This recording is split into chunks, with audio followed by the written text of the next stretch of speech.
You're listening to Packers Talk Network.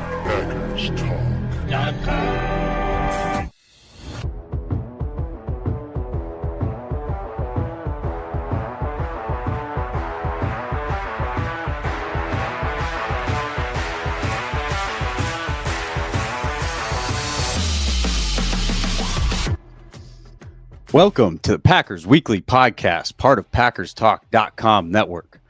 I'm your host, Miles Teddick, joined by your co-host, Tim Hamilton. We are diehard Packers fans that just love talking about the Pack. We're not getting into all the national sports media nonsense and their talking points. We're diving into the top topics around the Pack every week, breaking down games during the season, sorting through all the drama and the rumors of the offseason. If y'all want to support the podcast, please spike that like button for us. Give us a follow on all those socials. And most importantly, please go over to that Packers Talk YouTube channel and hit that subscribe button. That's the big one. We really would love it if you do that. Those things help us out a great deal. And we certainly appreciate our listeners and subscribers. Love hanging with y'all every week, every Monday night here. Before we dive into a fun win over the 49ers, I don't care if the Sisters of the Poor were on the field. That was a fun win. So before we get into that, though, a few words from our sponsor, Wisconsin's own Ticket King. For over 30 years, Ticket King has been providing Packers tickets to Packers fans.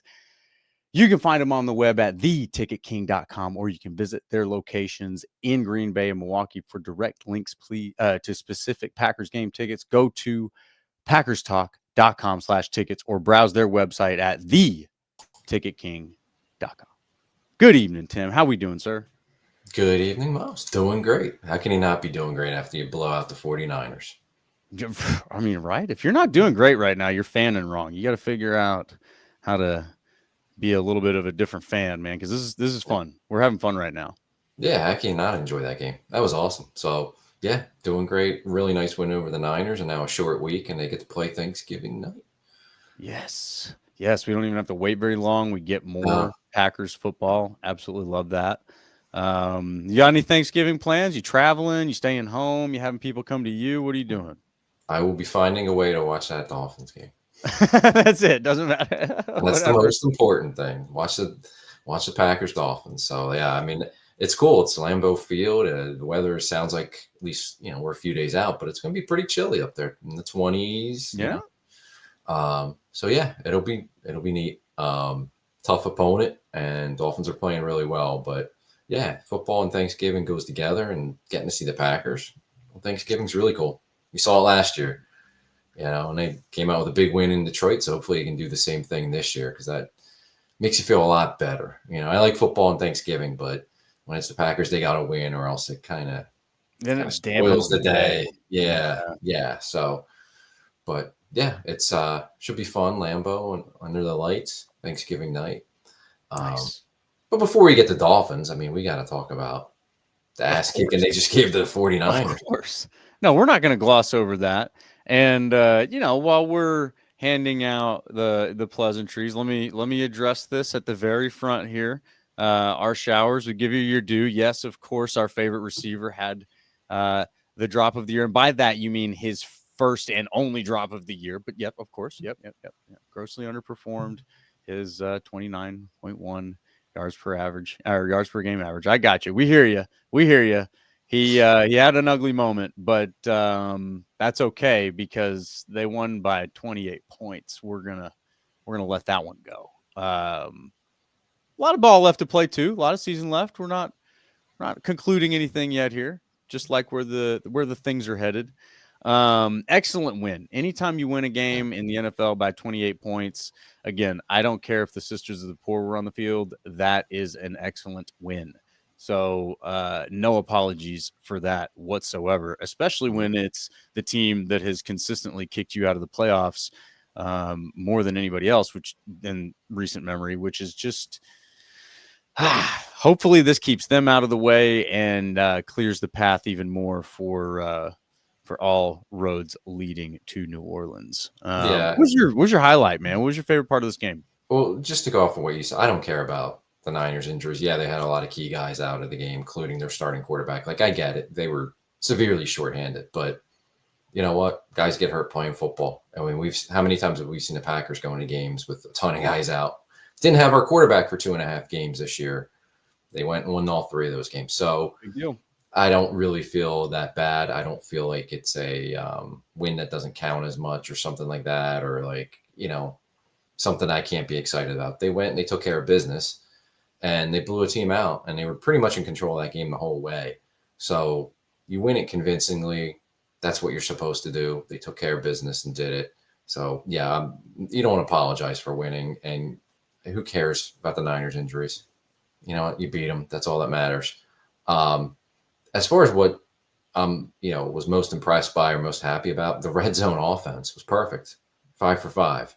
And I mean, that's one of the things they've been struggling with all season. We've talked about it week after week, is they get down there and there's penalties, or there's a turnover, or some questionable play calling, execution, stuff like that. But it was awesome yesterday. I know the Niners red zone defense coming into the game, not that good.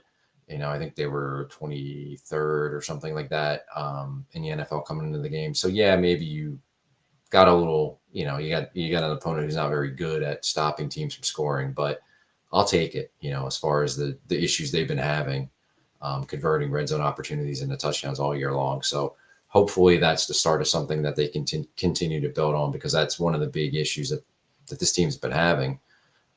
So that, to me, offensively was the best part. As far as we saw progress. And then it was just nice to see their defense. I don't want to say carry them, but when their offense kind of went through that lull in the middle of the game, after the Watson drop pass, it should have been a touchdown. The passing game kind of fell off and didn't do a whole lot for a while in that game. But it never really got close. It never really felt like the game was in jeopardy, because the defense kept getting stops or turnovers.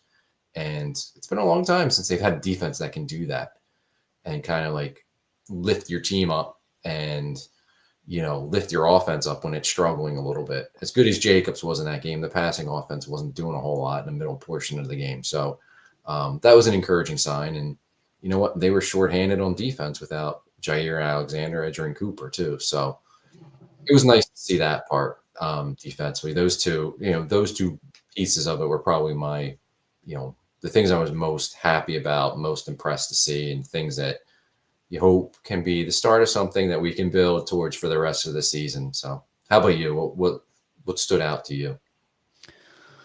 Winning in the NFL is hard. Sure is. That's what stood out to me. So we go back to this last week, and I know that there was a lot of people in their feels about, we should have lost to the Bears. You shouldn't have a close, game against the Bears. There's, grumblings about a win over the Bears, which is just absurd. Let's just be clear.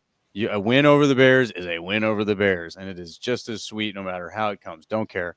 So just pack that away. But then, we get to this week of the NFL, and we started off with the, I guess, then 8-2 Steelers against the then 2-8 Browns, and the Steelers losing to the Browns.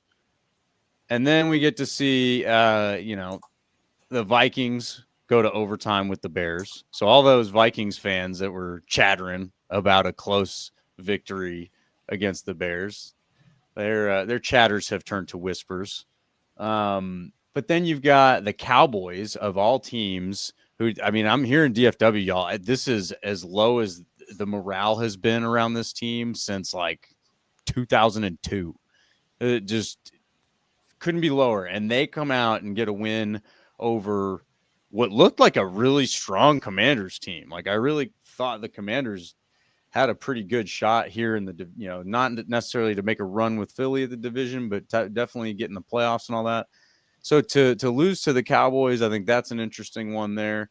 You got the Chiefs just barely escaping the Panthers. You got the Texans losing to the Titans.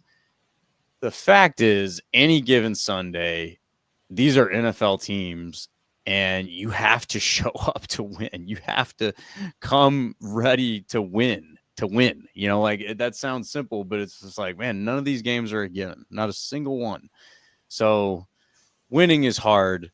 Winning by 4 scores, that's even harder. this team is getting good. This Packers team is getting good, and we can all see that they're not at their full potential yet.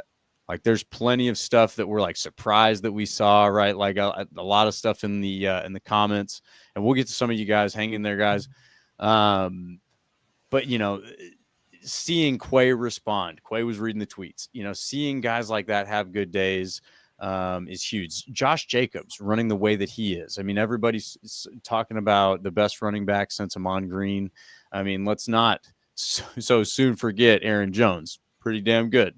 But point being is Josh Jacobs is really good. And a lot of us are old enough to remember what it's like to be a team starved of a good running back, right? And a lot of the years from like I guess Aaron Rodgers' early half of his career.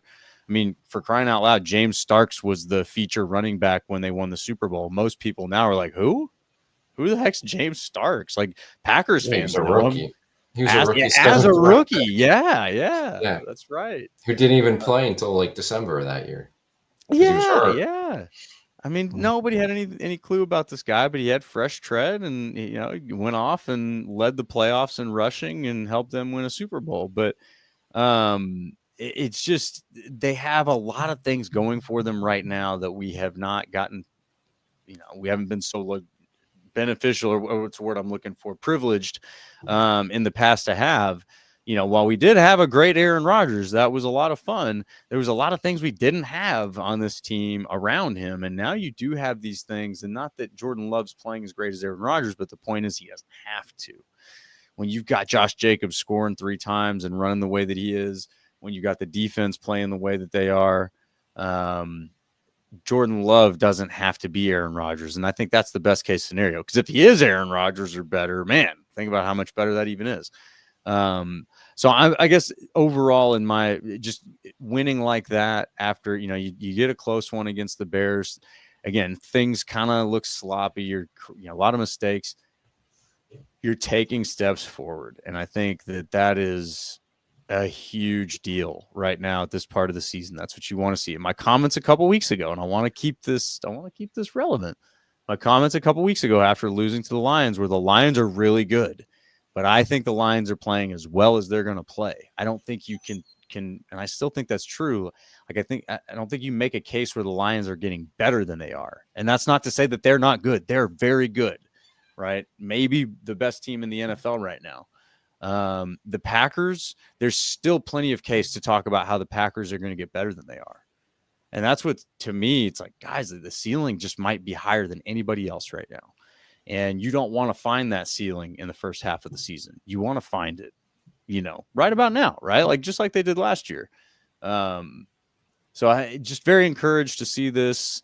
I think still a lot of injuries. That's still a good 49ers team. That's still one of the best play callers in the game across from you. So there's just a lot to like about that game, a lot to really have enjoyed. I still think they could have put 50 plus on them. Still think that. And, acknowledge that Christian Watson did have an ugly drop there. Very, very ugly. Still his only drop of the entire season.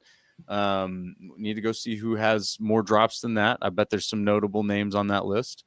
But we're seeing guys like Rashawn Gary still, he's starting to come on more and more. LVN even has a great game. Like, I just love seeing that. I love seeing that the trend is upward. And these guys still have a long way to go. So very, very excited to see. And I think that this is going to be a good test this week against the Dolphins. Not that we need to move on too quickly just yet. But it is going to be a good test. Like, all right, now you got a few wins strung together. You've got some momentum really built up there against the 49ers. You got some swag. How do you manage it?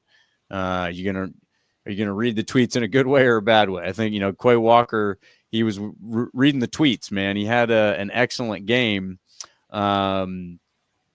Hopefully they don't start listening, to the news in a bad way, because I think we've seen examples of LaFleur teams where they get a little bit too ahead of themselves, a little bit too cocky, a little too relaxed. So I hope we don't see that. I hope we see it. The short week LaFleur seems like a pretty good version of LaFleur. He's done really well in short weeks. He's, did really well on Thanksgiving last year. So I think everything looks good going into this week.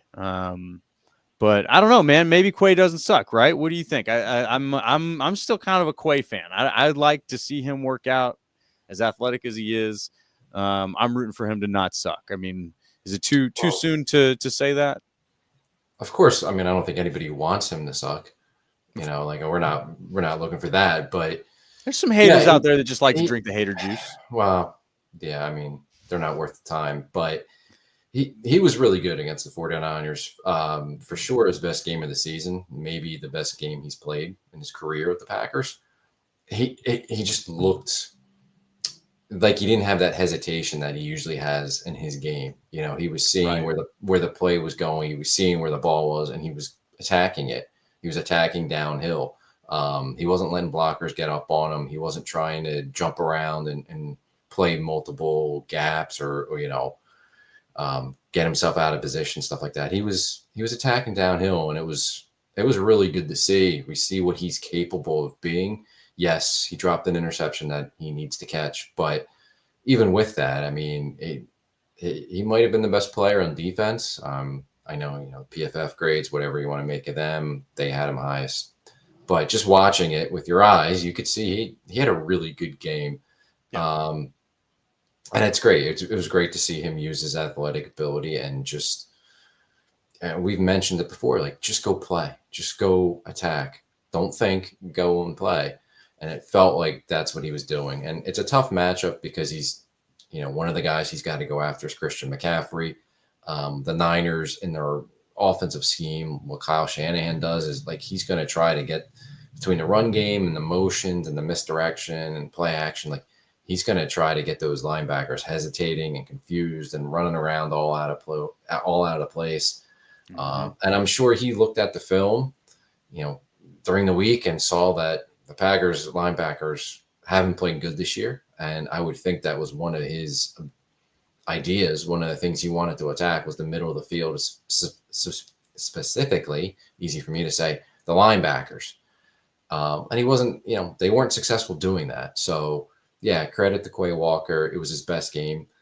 On the downside, it's one game. So we got to see more than that. And there's another tough matchup coming up this week against the Dolphins. So, yeah, it was really nice to see. And hopefully it's on tape and they can show him like, Quay, this is what it looks like when you do what you should be doing, right? Like, just continue to play that way. Just have that mindset. Yeah, have that mindset of attack the ball carrier, attack the gaps that you're supposed to be shooting in. Just go ahead. Like, I'd much rather see him aggressive and flying at the line of scrimmage. And you know what? If he goes the wrong way, if they get him on a play action, you know what? So be it. You're going to get beat sometimes, but don't have the hesitation. Right? Like there's just too much of that in his game. But it wasn't there on Sunday. So credit to him, and hopefully he can build on it because they really need it. They really need improved play at linebacker. Obviously Cooper didn't play. He's not going to play against the Dolphins on a short week. Not sure exactly when he'll be back. They're saying it's not a long-term thing. Didn't put him on IR, so that's a good sign. So maybe he's back against Detroit. But yeah, you need him to continue to play like he just did on Sunday. But, good sign and credit to Quay Walker. We knocked him. We were ripping him a lot last week. So this week, we gotta sing his praises because he deserves it. He had an excellent game.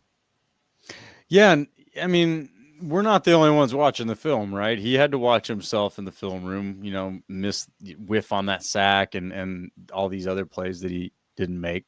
And it's not like a guy watches that and is sitting there making some kind of excuse. I think, and Hafley specifically in his press conference last week, he did say, yeah, Quay's got to go there. He's got to make that sack, and he wasn't sure what the explanation was, if maybe he had some hesitation for whatever reason. But yeah, I mean, these guys are still learning. They're still pushing through a lot of these things, figuring some things out.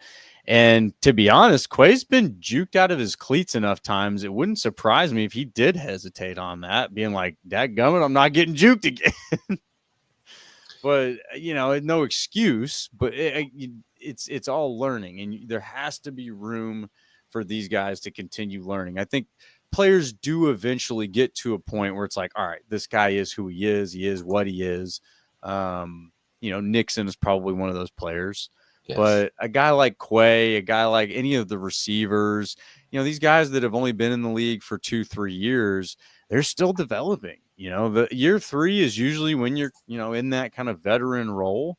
But that doesn't mean that you're done learning, especially in a new system. So, and I did take a peek. So it looks like the only other time Quay Walker has had an elite, so a 90 plus PFF grade, it was higher. So this game, he had a 91.4. Last season in the opener against the Bears, that beautiful game that it was, he had a 92.1. So he did have a better graded game. Although based on looking at that, you could maybe make an argument that he was better in this game, that this is the best game as a Packer. But again, by PFF grade, we're throwing that out there. Yeah, this is only the second time he's had an elite PFF grade in a game. So if not his best game, definitely his second best game as a Packer, and hopefully something for him to build on. But we shall see, as they say. But yeah, these guys are all starting to show up. We're starting to see guys make plays. We're starting to see guys maybe figure some things out. So I think we can't be out on guys too soon, because it's just kind of wasted energy. It's like, and not that it's like we have any kind of impact on their career, whether we're rooting for them or not. But why be negative if you don't have to? Why be negative if it's too early to be negative? You know what I mean? So yeah, overall, Quay Walker, maybe he doesn't suck. I'm rooting for Quay. I hope he doesn't suck. Again, his athleticism alone, I think, is something that really should be rooted for. But we shall continue to see. Let's see some other grades from this game that were worth noting. It's kind of funny. The top of the PFF list, at least on defense, is a lot of names that we've been wanting to hear from. So Quay obviously at the top, best highest grade. Javon Bullard right underneath him, with a pretty good grade there at 84.9. Nixon, speaking of, there's your third highest defender. LVN is your fourth highest defender, with a 93.8 pass rush grade. That is elite. And the big strip sack. And then Brenton Cox Jr., with your fifth highest graded defensive player. He had an elite run defense grade with a 90.2. So yeah, I mean, really a nice day there from some guys that we've been wanting to hear from. So can't complain when you hear from them, right?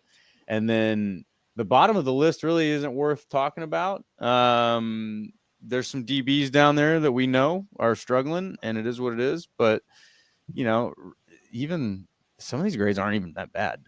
So all in all, a good game. Really exciting to see this team, again, take a step forward, get this weight off your shoulders against the 49ers, and get them out of your way in the postseason. Don't let them be there in the postseason. I think that was just, it felt like, the way I was describing it to our friend Rev Trev as we were going back and forth in some chat.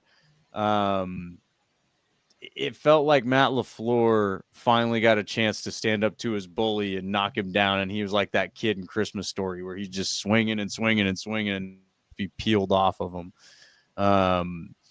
That's what that kind of felt like, is, Shanahan's really had his number and knocked him out of the playoffs a lot. So getting that done was great. Top grades on the offense was also, there's some names up here that you want to see. I mean, Malik Heath, your top graded player, only 15 snaps, but an elite grade with a 92.3. So that's pretty cool to see him, a Malik Heath sighting. Elgin Jenkins, number 2. Josh Jacobs, number 3. No surprises there. Zach Tom, number 4. And Emmanuel Wilson, number 5. Really nice top of the list there. And again, the bottom of the list is not so bad. Sean Ryan is your worst. Christian Watson there on the second to last. Overall, you got to be pleased with a game like that. Very, very optimistic about how they go into this Dolphins game. Yeah, and shout out to Matt LaFleur. the design of the offense, especially the running game. That was Absolutely. awesome. He was in his bag, and it looked like they took the running game that we saw with all the cool designs, the spinner handoffs and stuff like that they were running with Malik Willis, and finally combined that with the offense that they've been running with Jordan Love's been in there. So yeah, a lot of cool things. Two running backs in there. You got Chris Brooks lead blocking for Jacobs. A lot of motions, a lot of movement, pulling guards and stuff like that. It was awesome, and as good as Jacobs was, he had some huge holes, especially first half of that game. I mean, he had some easy carries, and then of course, he's running through guys and breaking a ton of tackles. I think the 49ers, I think the stat was they had the most missed tackles for any team in a game this season, which is crazy. And most of those missed tackles would seem like were on Jacobs runs. But the design of the running game was just awesome between LaFleur and the offensive staff. Your buddy Adam Stenavich gets a lot of credit for that because he does do that. Credit where it is due, for sure. Yeah, just the overall design. I mean, it was awesome, and they're doing it early in the game, the first drive or two, and I'm like, okay, let's see what happens after they get through, the scripted first 15 plays. But it continued the whole way, really. And then they got around the goal line, and it was simple. They pounded it in with Jacobs, and it worked. They didn't have to go to anything fancy or anything like that down near the goal line. There really wasn't questionable play calling down there. It was great to see. And Jacobs, we talked about him last week. I feel like we're talking about him every week. He's been so good for them. Between him and McKinney, like they hit an absolute home run in free agency again. Those two pickups have been incredible. And they absolutely won free agency. I don't think there can be any question about that, right? Right. I mean, the best player in their defense this season's McKinney, and their best player in offense is Jacobs. Like those are the two guys they just brought in free agency. And it's been awesome to see how, to just watch Jacobs run. He's a different back. He slashes, but he's got really quick feet, and he can be patient and find his hole. Like, he comes up to the line of scrimmage and he still has that patience, and then he makes the quick cuts and hits the hole. And then obviously he runs with so much power where he's running through tackles, running guys over. You just have he's a complete back. He impresses me in the passing game as well, but you have that ability to get chunk plays, explosive runs with him. And then you just have the ability to pound teams with him as well. Like it's a different kind of back than the Packers have had in a long time. And I'm not, Aaron Jones is going to be a Packer Hall of Famer, and rightfully so. But he's a much different kind of back than Jacobs. And that Jacobs' ability to pick up tough yardage, there's some runs that he only gets 2 or 3 yards on, but he should be stopped behind the line of scrimmage, and he's picking up positive yardage. And just his ability to carry the ball 20 plus times a game, like that didn't happen with Aaron Jones. And it sets up well for November, December, January football too, because he's built for that. And the way this running game is going and all the cool designs and how schemed up they are, it's going to be fun to watch when the weather gets cold too and they're pounding the ball. But yeah, Jacobs, he's really good. He's a special back. So I know there's been a lot of comparisons. Is he the best one since Amon Green? It's early yet, but yeah, he kind of reminds you a little bit of Amon Green. Yeah, absolutely. I mean, we can't be too quick to forget Aaron Jones, right? I mean, yes, special back, special person. Absolutely. But yeah, I mean, Josh Jacobs is really good, man, and he is good in a little bit better of a way. I mean, he's basically like a bigger version of Aaron Jones. The things he does well are similar to what Aaron Jones does well. I think they both share very good vision. And I think that they're very good at like sliding through and kind of creating holes where they don't exist, or getting to holes right at the right time, or anticipating those things. Those are the things that AJ Dillon, I think, never really did well with and never picked up well with. And I think that was one of the things that has limited him while he's been in Green Bay. But Josh Jacobs is 20 pounds bigger than Aaron Jones, and he moves like Aaron Jones. So when you can move like a little guy but carry the weight of a big guy, man, that is a special combination. It's a lot of fun to watch. And I think somebody said it in the comments, you don't want to hit that in when it starts getting cold outside. No. And the 49ers are a physical team. They are. They have been for years now, since Kyle Shanahan got there, through all their different coordinators that they've had. They've continued to be a physical, tough defense. And the Packers were very physical. They were a more physical team in the running game. And it was Jacobs, but the offensive line feeds off of it. There's some nasty run blocking going on too. So really cool to see. It's a different running game than the Packers have had in a long time. And again, credit to Aaron Jones. It's just, they're different backs. And as good as Aaron Jones was, he can't do some of the things that Jacobs is doing right now. It's just a different style. So it's awesome to see. And I think you got to give credit too to Emmanuel Wilson and Chris Brooks, because they seem every game, they seem to have a couple runs each that are really nice. So that's probably part of it, or a lot of it is just the overall running game, the scheme and what they're designing for these backs. But Brooks has come on strong for a guy that he picked up early in the season, or maybe they signed him in the practice squad to start with before elevating him with Lloyd's injuries. Yeah, they trust him. He comes in there on third downs and pass protects, but then he gets the ball in his hands too and does a really nice job. And Wilson seems like he gets 1 or 2 runs every week that look good. So yeah, I think it's just the overall run game. It's cool. It's a run scheme and a commitment to the run that it's been a long time. I mean, they never did this in the Rodgers era, and I think part of that was Aaron Jones was good, but they couldn't feed him the ball 20 plus times, right? And then before Aaron Jones, they maybe, Eddie Lacy didn't last real long, and Ryan Grant had some good years, but they wouldn't rely on the running game because it was Rodgers' show, and rightfully so. But they just haven't had a back like this, in a long time. So yeah, it's fun to watch that running game, especially, it was ground and pound in the first half for a while. And it's just cool to see when you can just physically go up there and pound it snap after snap and get positive yardage and chunk plays against the defense, especially a physical defense like the Niners. Yeah, absolutely. And I know that they were minus Bosa, but they weren't minus Fred Warner, and they weren't minus some of those other guys that are absolutely part of that physicality. So, I don't discount this win. A win is a win. And if somebody wants to discount this win, they won by 4 scores. All right. You don't do that a lot in the NFL.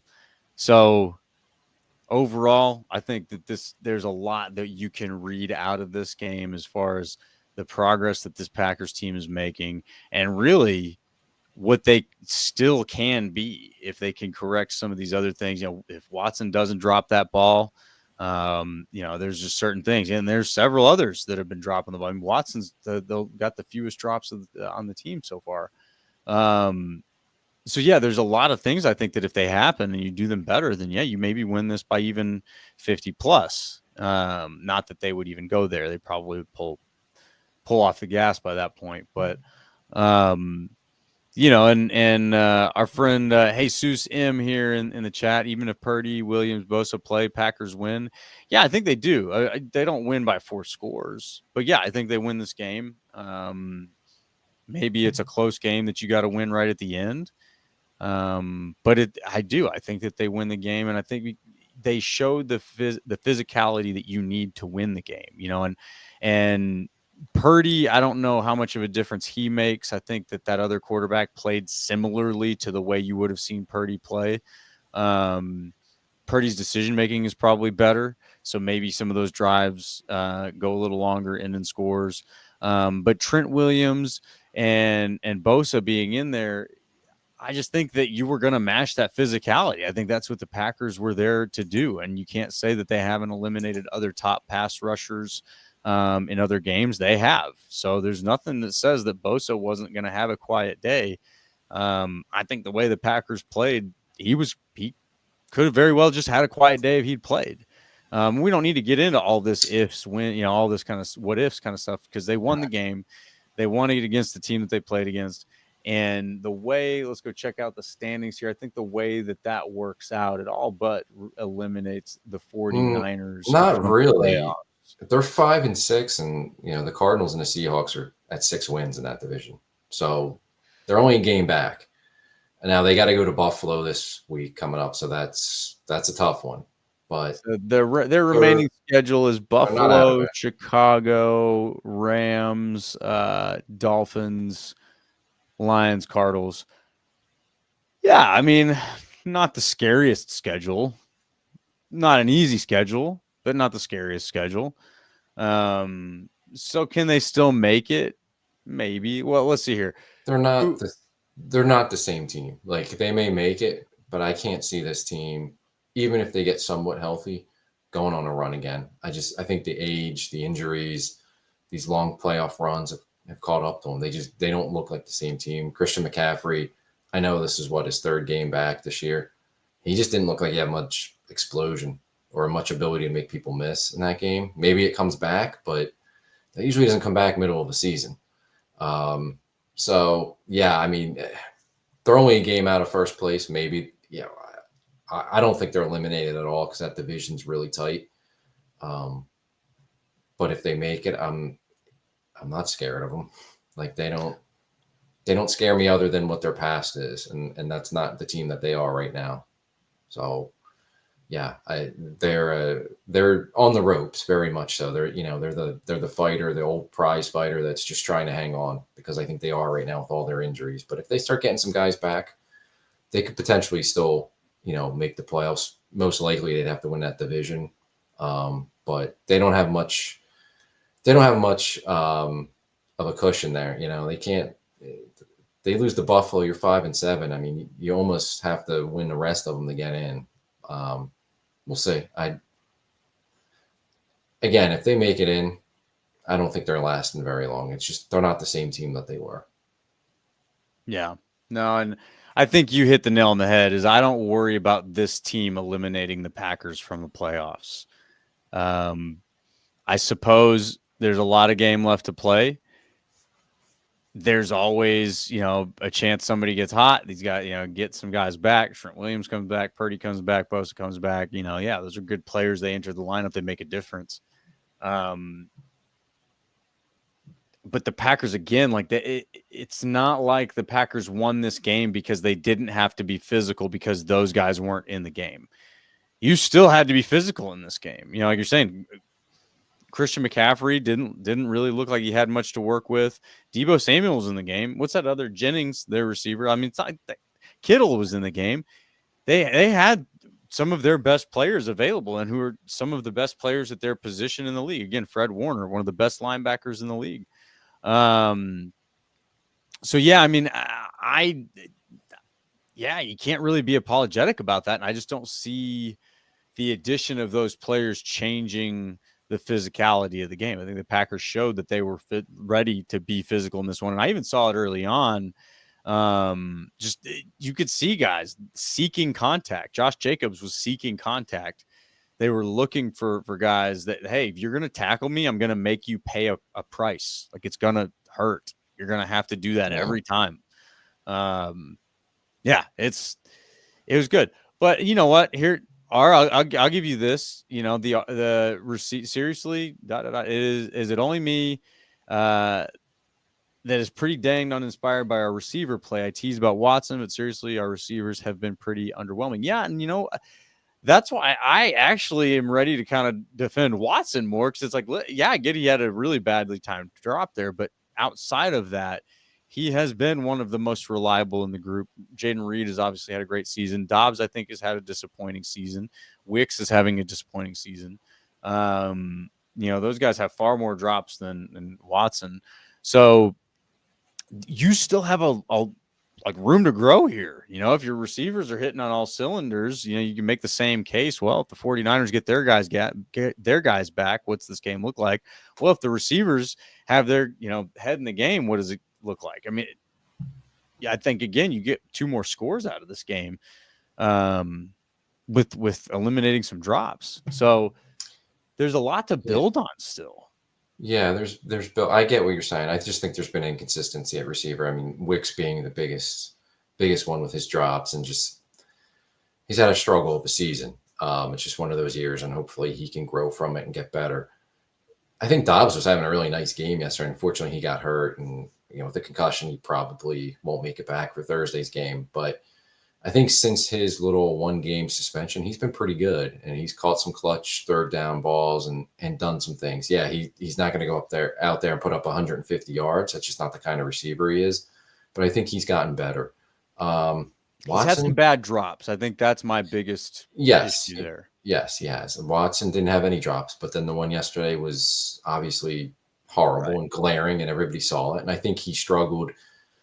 Going back to the Lions game, tracking the football, he had a similar. It was pretty much in the same spot in the field against the Lions, where Love threw the pass and he stopped his route and jumped up, and it was like he couldn't find the ball. Yeah, right. If you remember that, and I think he had one later in the game where again he missed time to fade into the end zone. So, but then he played, really good game against Chicago and helped them win that game. So, I think he needs to get the ball more, and I think he needs to get it earlier and on some underneath routes. Like, it doesn't always have to be a bomb to him. And I just wonder, is he not getting open? Is he just not getting open underneath or over the middle or intermediate? Are they just not trying to feed him the ball? I don't know, but you certainly need more out of him. The Bears game was really nice, but you need to see that more consistently. And then I think Jaden Reed's been their best receiver all year. I think sometimes they get a little bit too much involved with trying to get him the ball in the backfield or coming out on swing passes and stuff where he can win downfield or he can win in the middle, intermediate parts of the field, and they need to get him the ball more that way. But I think Jaden Reed's been pretty consistent, their best receiver. So, yeah, I agree with R's comment. They've been a little bit disappointing. I think they've all had their moments, but they've all had their bad moments as well. It's part of being young receivers, though. You're going to live with it. You just hope that there's some consistency to come, and the quarterback can help them out too. If Jordan Love starts playing a little better, that's going to make those receivers look a lot better too. So, he's not far off either. No, it's close. The ability's there, and I think it's close for the offense, especially the passing game in general. We talk so much about the running game, but passing game. There was a big portion of that game where they struggled yesterday to just get a completion. It was, it felt like they kind of fell apart after Watson had his drop for a while. You can't have that, and Love put some balls in dangerous spots that they were lucky weren't turnovers. Can't do that. But you're seeing signs. He is healthy. You're the healthiest he's been since week 1, and that's a positive. So I think they're close. If they can just get the consistency and get the passing game going, the offense is going to break out and start scoring a lot of points like we saw last season. But it's close. It's just not quite there yet. Yeah, they're still not quite there yet. And I was having a conversation on the Twix. You mentioned Jaden Reed's been their best receiver. I think that's a fair assessment. He has been quiet the last 2 weeks. I think had less targets. But when you have this many weapons, now the chat's talking about Tucker Kraft too. When you have this many weapons, your game plan is going to look different every week because you can say, all right, well, what is this defense? What do they give up? And how do we attack that? So some weeks it's going to be, let's focus on Watson down the field. Some weeks it's going to be, let's get Jacobs 30 carries. Some weeks it's going to be, let's feed Kraft. Some weeks it's going to be, hey, Jaden Reed's going to have a good opportunity over the middle or in this pocket. Like, there's going to be different opportunities the defense is going to give.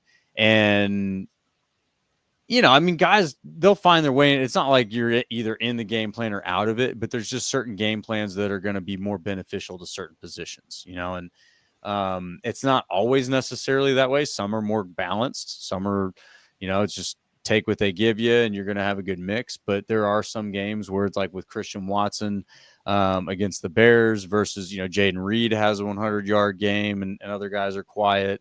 And then, Tucker Kraft has an outsized target game. There's just different ways each week to take advantage of those opportunities that the defense is going to make based on their choices. So, yeah, that's why I think, this week, if Dobbs is out because of the concussion, I think that's all the more reason to think that Jaden Reed would really take a little bit more of a featured role. But we'll see. I mean, it's a good defense, and they've got some veterans in there. You got Poyer, you got Ramsey. I mean, I guess we can start getting into the Dolphins. Do you want to unpack anything else from the 49ers? No, just to follow up on what you're saying about Jaden Reed and this week. I think it's a big week too for Wicks and Malik Heath, because I think one of them or both of them are going to have more opportunities with Dobbs most likely not playing. And not to get too far ahead, we're going to go into the Dolphins, but I think in order for the Packers to win at some point in the game, you're going to need one or two plays from Wicks or Heath, key plays, to pick up a first down, to score a touchdown, to do something, some kind of key play. It's going to have to come either through Wicks or Heath in this game. They have to pick up that burden of what they're going to be most likely missing with Dobbs being out. So, but we can go into the Dolphins now if you want to start talking about that one. Yeah. I mean, let's get into it. We got a Turkey Day game here. Do you know what time that game is? That's the night game. That's the 8:15. Yeah. All right. Your Cowboys are the 3:30, 4:30 game. So if they win this game, does Jordan Love get 2 turkeys since they stood him up last year? He should. Right? I mean, it's only fair. Yeah. Yeah. So just keeping that in mind, Jordan Love should have 2 turkeys on deck. Just putting that out there for the rest of Packers Twitter, because I know that was a sore spot. But yes, short week against the Dolphins here. I'm a big fan of the short week because Matt LaFleur, for whatever reason, is good on the short week. You think he's not going to be, and then these short weeks have just been miraculous. So I like where they are going into this game. I like the hot weather Miami team coming up to Lambeau, and I absolutely buy into there being some of an advantage there. And I'll tell you why. You cannot simulate those conditions in practice. Like, the Packers can go outside and practice in the cold right now. They can work out in the cold right now. You cannot simulate that. If you're down in Miami, you can do ice baths or something, I guess, but that's just not the same thing. You can't practice in it. Yes, the cold sucks equally. I will say that. I played football in the cold. Texas boy thought that would be fun. I was wrong. I was very, very wrong. Playing football inside or in warm conditions is way better by like a long shot. No team, no player likes playing in the cold. They've just convinced themselves that the other team likes it less. So that, I think, is what the Packers certainly have here as far as the psychological stuff goes. They can practice in it. They can live in it. They can be in it. The Dolphins are going to come up here. They're going to be cold. They're going to hate it. Tyreek Hill's not going to be as fast. Go back to their playoff game last year against Kansas City, where it was brutally cold that game. It's not going to be that cold on Thursday night, but right, their speed was gone, and Tua couldn't throw the ball past 5 yards in that game. It greatly affected them in that game. So, I think at times the weather factor gets a little overrated. But in this case, we saw what they did just in the playoffs last season in the cold, where it changed the game. So yeah, I mean, that could be something that helps the Packers negate some of the speed that the Dolphins have on offense. Yeah, and I don't know. Do you know if there's any weather predicted? What I've seen so far is it's going to be in the low to mid 20s, but then a little bit of wind, so it's going to feel like it's in the teens. Ooh, it's going to sting my fingers. The wind with Tua's arm and what they showed in the playoffs last year in the cold, I think that's a big thing. I think that's a big factor. So I think this is a tough team to prepare for at any time, but I think on a short week, the Dolphins are really tough because of that speed. You're not going to be able to prepare for Tyreek Hill, truly, but on a short week, getting ready for him and Waddle, running all over the field, that's tough, and their backs are fast. No Jair, most likely in this game, unless he makes a miraculous recovery, which don't count on it. So, yeah, the secondary is going to be tested. You got to have a pass rush. You got to get into his face. He's a smaller quarterback. He does like to get rid of the ball quick, and he's got really good accuracy, but you got to cloud his picture. You got to confuse him, maybe make him hold the ball so you can get there with a rush. And then to me, the biggest factor on defense is tackling. You have to tackle well in this game. Like, Hill gets the ball anywhere on the field, he can score a touchdown. So he's going to get his catches. You just got to bring him down right away after those catches. Same with Waddle. Same with, the running back Kane and, Mostert if he gets carries. They're thrown to the tight end more, Jonnu Smith. So there's a lot of weapons there on that offense with speed and athletic ability. You got to tackle, bring them down, and be physical as a defense with them. Because it's going to be cold. They're not going to like the cold. They're not going to like to get, knocked around a little bit. So test that early. Put some shots into them. But no, yeah, that's tough. Dolphins are playing much better now since Tua came back. I mean, that was Tua was out and they had trouble scoring a touchdown. I think they were averaging around 10 points a game without Tua. He's come back. Their offense is much better. And they're playing well defensively too. That gets overlooked just because there's so much focus on their offense. But I know they're only 5-6, but they're playing really well right now, and definitely, in the mix there in the AFC in the wild card picture. Big game for them. So yeah, this is a dangerous team to be playing. It is. No, I agree. I don't take this team lightly. I don't think that this is just a given that the Packers win this game. Yeah, and talking about the cold thing, like it can be an advantage, but that's certainly not just a guaranteed win. So, looking for a good game here, man. I think if you can be physical, you can dictate the terms of the game. And I think that's what they need to be able to do. There is a lot of speed. The Packers have a lot of speed too. And one thing that can negate speed is a good pass rush, because speed still needs time to get down the field. And if Tua doesn't have time to get it down the field, then it's not going to matter. So you can negate some of that. That's what I hope we see, is a good pass rush here, forced decisions, a lot like what they did to CJ Stroud. I would love to see something like that, where it's just like the guy has no time at all to do what he's trying to do. So it ends up not mattering what the talent looks like around him. But the chat's on fire, man. These guys are all you guys are all over it. I see some people in the chat talking about Jacobs and can he be ready to go, and he's getting wear and tear and stuff like that. And what's he going to, is he going to be worn out by Thursday? Like, I think he's fine. Like, this is who he is. He takes a lot of carries. He did it with the Raiders. Didn't do it so much in college because Alabama had like 3 running backs that were really good. But he's a physical running back that likes the contact, that likes getting the ball.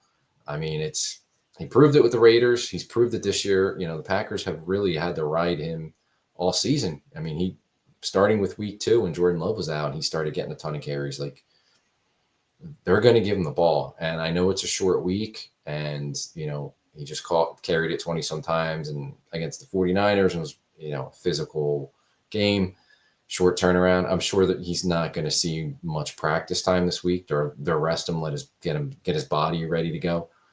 But this is who he is. He's going to get the ball a lot on Thursday night, unless something changes where they get behind, they got to throw it, or they're having so much success throwing it that they're going to just, ride a hot hand and Jordan Love, which would be fine. But I think he'll be ready to go. I don't think the short turnaround is going to affect him. Maybe he comes out a little more often. They try to get the other backs in there more. But I don't think it's going to be, a big decrease in the amount of playing time and the amount of carries he gets. And to me, that's offensively part of the keys to the game is control possessions, shorten the game. Like, Agreed. Let's have some long drives and keep their offense on the sidelines where they can sit there with their jackets on, getting cold, and we don't have to face the speed machine, offense of theirs. So keep them on the sidelines, and you can do that pounding the ball with your running backs. So do that, and I would love to see a short, quick passing game, efficiently move the ball. Don't go searching for the deep shots all the time. And if the weather, if it's windy, that's probably not going to be a good idea anyway. But longer drives, control the clock, and shorten the game with long scoring possessions. I think that's key. So yeah, I think Jacobs to answer some of the talk in the chat, I think he's going to hold up fine in this game. I think he'll be ready to go, and he's gonna get close to his normal amount of carries and playing time. Yeah, I would expect the same. I mean, I really believe this is what they signed him for. They signed him to be able to be a durable guy this time of year. I believe I saw one of you guys, mention, are we bummed that we don't see more AJ Dillon or that he's out this season or whatever? No, I mean, love the guy. Seems like a great dude. Mayor of Door County forever, man. But no, I don't think that he has the skill set. While he has the size, and athletic ability, I don't think he has the skill set that they need to excel in this run game, like you've seen Aaron Jones in the past, but also Josh Jacobs this season, along with Emmanuel Wilson and even Chris Brooks. So there's just a difference in the vision that those guys have and their ability to like I said, kind of cut into small holes or even anticipate gaps and run sort of in rhythm with your blockers. Dillon is more of just a brute force, and defenses know that. So it's really not hard to just sort of plug your gaps when that guy's in and should take care of the issue. So yeah, I'm very excited about this. I think that this is exactly what they signed him for. They knew what their schedule was when they signed him. This is, or maybe that's not true. I can't read. Wait, they signed him in March? March. Yeah. Okay, schedule. Okay, so they didn't know what their schedule was when they signed him, but they know generally every year, what things are going to be like. And I think this is what they brought him in for. So yeah, I expect him to hold up well. And I think that the guys they have behind him right now are the right guys to give him a good compliment when he does need to come out. But yeah, that's the way to win this game, though, in my opinion. Control the clock, control the possessions, do what's been done to you in the past. Don't let speed be a factor, because I don't think they have much of an advantage outside of just pure speed. They have a good team. They're not bad. And I'm pulling up right now their lineup and their PFF grades throughout the season. Like looking at their defense, there's they're not all perfect, but they don't have like real glaring weak spots. Their safeties are not great. They definitely could get better play out of their safeties, but Jordan Poyer's at one point one of the best safeties in the league. So I mean, he's not a slouch. And Holland's good and Ramsey's good. Like they have some players. They don't have like superstar pass rushers or anything like that, but the defense, it's a new scheme. They've gotten better as the year has gone on, and they're playing it well right now. So yeah, there's no like a Nick Bosa kind of pass rusher that's going to blow things up. They kind of spread it around, but they're getting production. Calais Campbell's playing. He's like 82 years old, but he's still really good. Zach Sealer, Chop Robinson, the rookie's coming on. Like they got some guys that can rush the passer, and then Jalen Ramsey's still maybe not at the peak of his career right now, but he's still a damn good corner there. So I mean, he's ranked second on PFF out of there you go. Whatever, he's not having a bad season. Yeah. Oh no. I'm not. But I mean, he might not be as good as he was some of those years with the Rams, but for sure, yeah. He's still really good. Yeah. So he's a guy you're going to want to avoid throwing on as much as you can. But yeah, it's a good defense that's gotten better. It's improved, and offensively, we know all about the speed. I don't think their offensive line is that good, but Tua gets rid of the ball so quickly that he kind of negates some of that. But yeah, it's a dangerous team that's playing well right now, and they are desperate for all the wins they can get because they're already, they're sitting here at 5-6. Yeah, no, absolutely. I do think that the Packers offense, looking at this defense, you're probably looking at a Tucker Kraft, Jaden Reed type game. Like if you're going to exploit them, it looks like up the hashes is a good place to do it in that 10 to 15 yard range as well. But, if you can control it with Josh Jacobs and keep these guys moving side to side, you're going to control the game. You don't have to win by 4 scores. You just have to win by 1 point. Last I checked. the offense to me, the Dolphins offense to me is a lot scarier than their defense. And they got a lot of weapons, right? I mean, obviously Tyreek Hill, but Jalen Waddle's, he's a damn good receiver. And so is Odell. He's out there as their third receiver. It's not a bad receiver 3 right there. And A-Chain, someone mentioned that him in the comments. A-Chain's a really fast running back. Your buddy Jalen Wright, who you liked in the draft. He's not looking so great right now, but sorry, he's a rookie. He is fast, so it's one of those things where you get him in there on the right play and he could take off. So yeah, I think that there's a big threat here. They have a lot of weapons. Your best opportunity, it looks like to me, would be getting pressure up the middle, which the Packers can do that. They've shown they can do that. Maybe not consistently, but they can do it. I think you've got to keep Tua off balance. You've got to basically take your game plan that you had against Stroud and use that against Tua here.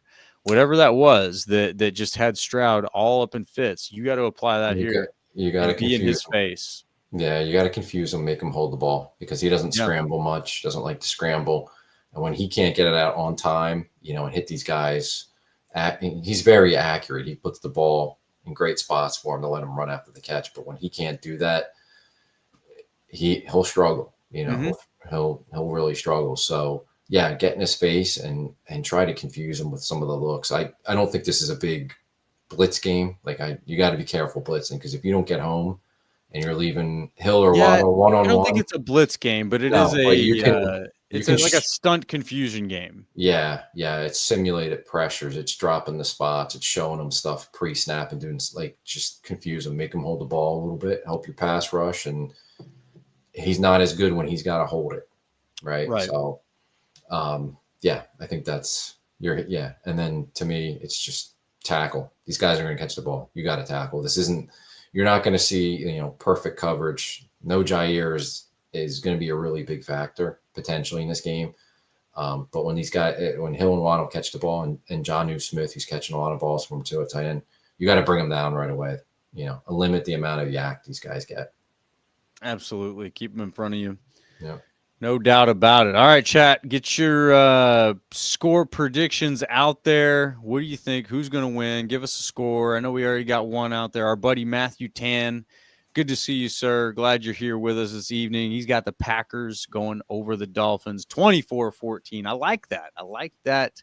That prediction. And shout out to your friend Carly there, Matthew. I know you were asking for that earlier in the comments. I got you. Good to see you guys and glad you're listening. I don't know, Tim. What do you think, man? What's your score prediction here? I think it's gonna be really close. It's a tough matchup for the Packers on a short week like this. The Dolphins definitely does scare me. I think the Packers can control the game with their running game on offense, and that's what they need to do. Limit the amount of damage that those big play receivers can do to you. Keep them in front of you. Don't be, having the blown coverages and stuff like that, which we haven't seen a whole lot of this year, but keep them in front of you, tackle them when they do catch the ball, and cloud the picture for Tua in the passing game. So I think it's going to be really close. I'm going to pick the Packers. Wouldn't surprise me if the Dolphins win this game. I don't think it's panic time if they do. But I'll go Packers, and if you want to score, I'll say 26-24 Packers. Okay. All right. And I just stumbled across a Twitter stat here. So if this is inaccurate, please don't shoot the messenger. But looks credible, looks worthy of repeat. It says Tua is 0-7 in his career in games where the temperature is below 40 degrees. He hasn't won any cold games? That's a good question. I don't know for sure, but I mean, he plays in Buffalo every year and he plays in New England every year. And the Jets can be cold, but it depends on when he's playing those teams. Like he already played up in, right? So he's probably not played that many because he's not playing them every year up there in the cold. Yeah, I don't know. That might be right. Yeah, I don't know, but that sounds like it could be right. Who knows? I don't know Tua's stats that well, but Sounds like it could be right. We don't have a verified source, but it yeah, sounds like Tua is 0-7 in career games below 40 degrees. So that that's either jinxed or the Packers are definitely going to win this game. you would think they wouldn't won up in New England, but maybe they did win up. Like I know they played up there already this year and won, but it was warm. It wasn't I was just cold. thinking the So playoffs at some point, but I mean, you no, never they know. haven't. They haven't won a playoff game. I guess not. Yeah. Yeah. All right, we got our friend Mr. Yuji Vang, 17-14 Packers, last second field goal. I dig that. I like that prediction. McManus just quietly coming in and helping the Packers save their season. Appreciate you listening with us, Mr. Yuji. You got 23-17, hope for weather and win the turnover battle. Very important for sure. Somebody else, I believe it might have been Mr. Yuji Vang, predicting X gets his 8th interception in this game. Would love to see it. All right. So you guys are all kind of low on the scores. So I'm gonna go against the grain here. I'm gonna say that there are more scores than expected. Hopefully it's not too sloppy, but I'm reading some of the weather reports here. It's like 30% chance of precip. So you might have some turnovers that lead to scores, maybe a pick six, a fumble situation. Who knows? I think the Packers will win this game. I'm going to say 35-27. Okay. Kind of sloppy. 35-27 is a shootout, right? I guess in today's terms, yeah. I think that there's a lot of scoring potential on both sides. If it's a sloppy cold game, there's a lot of turnover potential there, special teams potential. Yeah, there's a lot of ways that this game could score. So, yeah, 35-27. That's what I'll go with here. Any final thoughts on this one, Tim? And what's your favorite turkey or Thanksgiving Day dish? I was gonna say turkey, but that's good because I'm a big Thanksgiving food fan. I like a lot of it. All right. Hang on, hold on. If you're big in this, man, then give me like what's your ideal spread? Like, so it's traditional. I don't go anything spread. Right. I don't have the John Madden turducken as cool as that used to be when he would show that. Like turkey, mashed potatoes, corn. I like sweet potatoes. Anything that's sweet potato, that's kind of a newer thing. Okay. Stuffing's always good. Are you doing the homemade mashed potato? Or are you just doing the quick flakes? What are we doing? I don't make it, so whatever's on the table. Whatever's put in front of me. I mean, I like a lot of it. I don't do cranberry sauce. I know a lot of people do. I'm not a big I'm with you. Yeah. And then so does dessert count? Can we count? Hell yeah, man. All right. Absolutely. Pumpkin pie. Belly here. Give me pumpkin pie. He's a classic man here. It is classic. I know it's boring, but Thanksgiving is the only time I eat pumpkin pie. Give me pumpkin pie on Thanksgiving. But I'm open at any dessert. I'll try a lot of desserts. But yeah, that's my dishes. What about you? I'm with you there. I'm very traditional. Not a big fan of the cranberry sauce. That's the only thing that I'm just like, I don't even know why that's significant, but y'all can keep it. Turkey, stuffing, potatoes. I love that the fresh mashed potatoes. Get some chunks of potato in there. That's good. The turkey gravy, make the gravy from the turkey juices and all that. And whatever, man. My mom's a big apple pie maker. She'll make a good apple pie. I'm not huge on apple pie.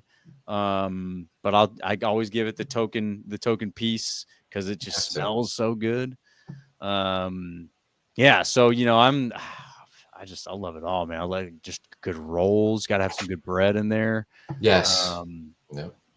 Are you looking at biscuits? You looking at rolls? What's your go-to bread there? Both. Whatever's there. I'll eat either one.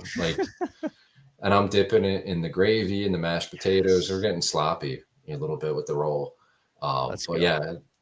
Thanksgiving is awesome. Like you got food and you got football all day and all night. It's the lineup ain't great this year. Giants Cowboys is a pretty awful game. So eat while that game's on. Don't pay attention to it. And then we got the Battle of the Packers. Bads. Yeah. Right. It's football. It's food. It's a great time. Oh man. Have some drinks. It's a great holiday. Absolutely. And then I will say, I did not used to have a huge preference on the prep of the turkey until I had a deep fried turkey. And oh my goodness, just don't ever give me another turkey. Really? Like Okay. if you're not deep frying it, I don't want it. Which is a little bit of an exaggeration because I'm sure there's some good turkey makers out there that are baking that thing and doing it right. But my goodness, a deep fried turkey, man, is just, ooh, it hits the spot. It hits so hard. Got a couple folks, our showers with the green bean casserole. Wife makes the green bean casserole with the French fried jalapenos. Absolutely, man. Love that. That is a classic Thanksgiving dish. Mr. Yuji making smoked brisket, Texas style. Love that. Texan here. Dig that, man. Brisket on Thanksgiving.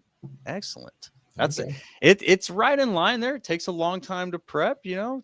You got to let it smoke for a while. I think it's a fair prep, just like a turkey. So why not?